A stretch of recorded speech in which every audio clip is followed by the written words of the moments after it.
ಆ ಸರ್ಕಾರ ಬರೋದು ಸಿದ್ದರಾಮಯ್ಯನವ್ರಿಗೆ ಇಷ್ಟ ಇರಲಿಲ್ಲ. ಹೈಕಮಾಂಡ್ನ ಒತ್ತಡಕ್ಕೆ ಏನೋ ಒಂದು ಮಾಡಬೇಕಾಗಿ ಬಂತು, ಆಯ್ತಲ್ಲ.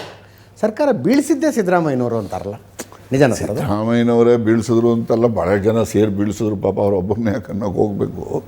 ಸಿದ್ದರಾಮಯ್ಯನವ್ರಿಗೆ ಅವರು ನೀವು ಬೀಳಿಸ್ರಪ್ಪ ಅಂತ ಹೇಳಿದವರಲ್ಲ ಅವರು.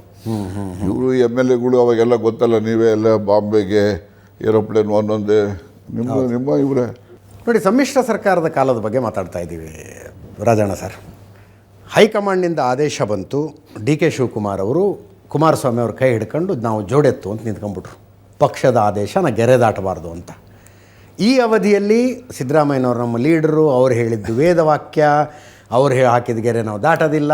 ಈ ಅವಧಿಯಲ್ಲಿ ಅಂದರೆ ಪಕ್ಷನಿಷ್ಠೆ ಅಂದರೆ DK ಶಿವಕುಮಾರ್ ಅಂದರೆ ಪಕ್ಷನಿಷ್ಠೆ.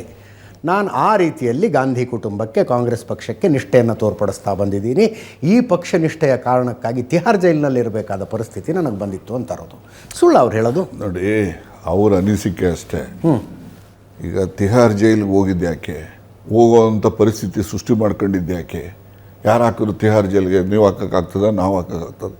ಕೋರ್ಟಲ್ಲಿಂದ ಜೈಲಿಗೆ ಹೋಗಿದ್ದು, ಜೇಸಿಗೆ ಹೋಗಿದ್ದವರು.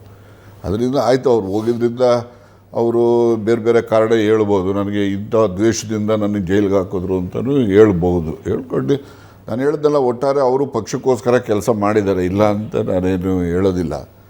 ಆದರೂ ಕೂಡ ಪಕ್ಷ ಅವ್ರಿಗೆ ಏನೆಲ್ಲ ಕೊಟ್ಟಿದೆ, ಪಕ್ಷ ಏನೆಲ್ಲ, ಅಯ್ಯೋ ಕೂಲಿಗಿನ್ನ ಜಾಸ್ತಿ ತೊಗೊಂಡ್ಬಿಟ್ಟವ್ರೆ. ಕೂಲಿ ಅಷ್ಟೇ ಆಗಿದ್ರೆ ನಡೀತಾ ಇತ್ತು, ಕೂಲಿಗಿನ್ನ ಜಾಸ್ತಿ ತೊಗೊಂಡ್ಬಿಟ್ಟಿರ್ತಾರೆ. ತಗೊಳ್ಳಿ, ಮುಂದೆ ಮುಖ್ಯಮಂತ್ರಿನೂ ಅವ್ರು ಆಗಲಿ ಅಂತಲೇ ಬಯಸೋ ನಾನು, ಅದರಲ್ಲೇನು ಎರಡನೇವನಲ್ಲ. ಆದರೆ ನಾಟ್ ನೌ.